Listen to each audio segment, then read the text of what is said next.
Hi, everybody. Welcome back to Nate Reads Diversely. For those of you who don't know me, my name is Nate Glansman. I am a professional sensitivity reader. I've been a professional since 2018. I have worked with private clients and major publishers, and I do apologize. I know some people were subscribed to my other channels, which are now defunct, and my website, Helmet Anchor Editing, that's gone, rebranding everything. So if you would like to work with me, if you would like to hire me as a sensitivity reader, there will be ways to do that sometime in the near future. I'm working on a new website. I'm working on a coffee. So just keep an eye out for that. So today we are going to be talking about marginalized villains. Now, so when you're creating a marginalized villain, there are things to consider. You can create a marginalized villain, in my opinion. They don't have to be a white cis het villain. And the reality is that there are evil people everywhere, no matter what group they're from. So, however, when you're writing a story about a villain who is from a marginalized group, you need to think about there are extra things to consider. So, why do people have a problem with marginalized villains? Is the narrative overall unintentionally saying that all people from that group are evil? That's going to depend on how the character is portrayed and what you do with that character. It's not just about villain themselves, it's about like what the story does with them too. So the first thing to consider is your villain the only person from that group? Now, I want to kind of give a case study. It was a few years ago. There was a book published by Kosoko Jackson, which was called A Place for Wolves. I've never read A Place for Wolves, but I was following the controversy pretty closely. People were upset this book because it's about a gay couple and they are caught in the middle of the Kosovo genocide. The problem that people had with it, though, is that the book didn't portray the genocide as what it was. It unintentionally portrayed the actual victims of the group as villains, because the villain was a member of the group that was ethnically cleansed. So I'm going to read this section here from a reviewer who was not too happy with this portrayal. And don't even get me started on the well-educated Muslim man, Professor Bakiri. This is the villain in the story, who turns out to be a cold-blooded terrorist whose only purpose seems to be murder and torture and to commit harm, even killing his own men. Why exactly did the author choose to make the main villain in the story an Albanian Muslim when it was the Albanian Muslims who were ethnically cleansed? Like this basically makes as much sense as like writing a Jewish villain who like during the Holocaust who like killed other Jews, or like just like it doesn't make sense. It's like historically. So you have to think about what is the historical significance of your villain, because like no matter what era it's in, even if it's present day, even if it's a fantasy world, we don't write books outside of the world. Like, you need to think about where these ideas are coming from. So people were understandably upset at this book because the villain was a member of the group that was ethnically cleansed. That group, and I believe the villain was the only person of significance from that group. So it was basically representing his whole group, depicted as like somebody who there was unintentionally telling the reader from what happens in the story, like not just the villain, but what the story did with that character throughout the plot. The author was I believe unintentionally portraying the ethnic cleansing of the Albanian Muslims as like a war. It was not a war. It was not a fair fight. It was a genocide. So that's something to consider. You also have to think about why they're a villain. So one example of this is Magneto. If you don't know, I'm half Jewish. I'm Ashkenazi Jewish. One side of my family is Jewish. Jews, on average, love Magneto because Magneto, he survived the Holocaust.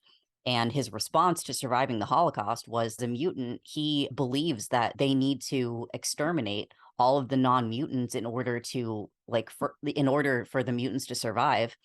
And that was his response to his trauma. Think about, why are they a villain? Like, what the reason why Magneto created the Brotherhood and why he wants to get rid of all of the non-mutants is because he knows what happens from personal experience when the majority group is not kept in check. In X-Men, the non-mutants, the non-mutants, a lot of them are prejudiced against mutants. So he knows from experience in the woods what happens when when marginalized people are being oppressed. This is his whole motivation in the Brotherhood and trying to exterminate all the non-mutants. I think that Jews would have a problem with Magneto being like this, but in reality, like, most of us sympathize with him because we have that generational trauma of being the survivors of family lines that that the Nazis were trying to exterminate. So it's like we understand at least a little bit his pain. That gives him more depth as a character. He's not evil for the sake of evil. He's not cartoonish. He like actually has a reason for being evil. And also X-Men as a story doesn't excuse Magneto's actions either. I mean, like, we have Charles Xavier and their ideological conflict between the two. So it's the narrative itself doesn't excuse what Magneto is doing, but at the same time, he has a reason for being the way that he is, and that's what makes him a great villain. So another thing to consider is the Mandarin, not the new Mandarin, but the old one, the comic one. Do their motivations come from stereotypical tropes of their culture? So the Mandarin was born of the irrational fear that a lot of white people had, that a lot of Asians were coming over, and they were like, oh my god, it's yellow, it's called yellow peril, where white people were either consciously or subconsciously afraid that Asians were going to take over, and they were going to take all of the benefits that white people had and basically overtake, because a lot of Asians are well educated, and they when they come over, they have like specific skills that are useful in America and elsewhere.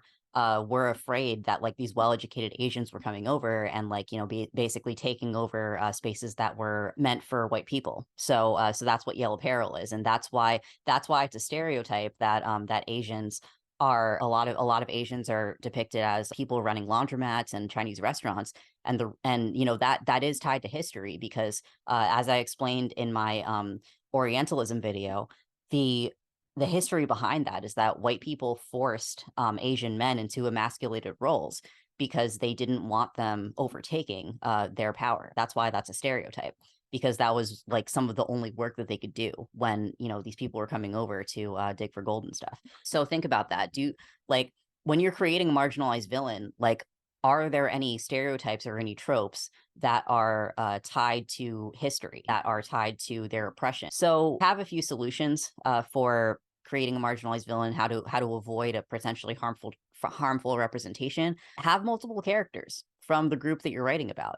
Like if you have a trans villain, have one of the heroes be a trans person, or something like that. So that like the narrative is showing that that the villain isn't representing like their entire culture, because you have multiple characters from that group.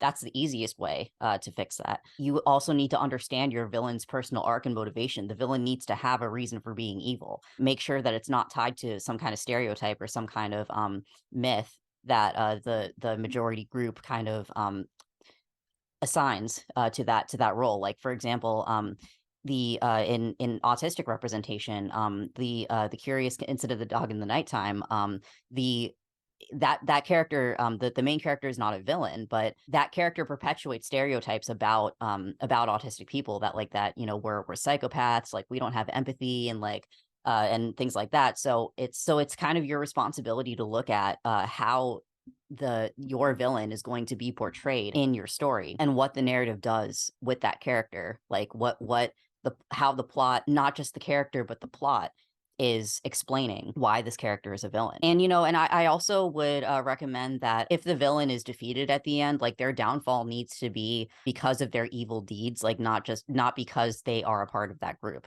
You have a trans villain, and the main character defeats the trans villain, I would actually recommend the hero be a trans person as well, so that their downfall should be caused by their own actions in some way. They're not being defeated because they're trans, they're being defeated because they did evil things and someone is stopping them from doing that. So they should have a hand in their own downfall. Some questions to consider when creating a marginalized villain is their backstory. Why are they a villain? What did they go through in order to have why do they have the ideology that they do? Why are they doing the things that they're doing? What is their motivation? Are they trying to, like Magneto, are they trying to protect the people who they think aren't being protected, and they end up going too far? That's another thing to consider. And what is leading them to commit an evil act? What is their response to what they went through? Like Thanos was a villain because he went through a specific trauma that gave him a specific idea about the universe, and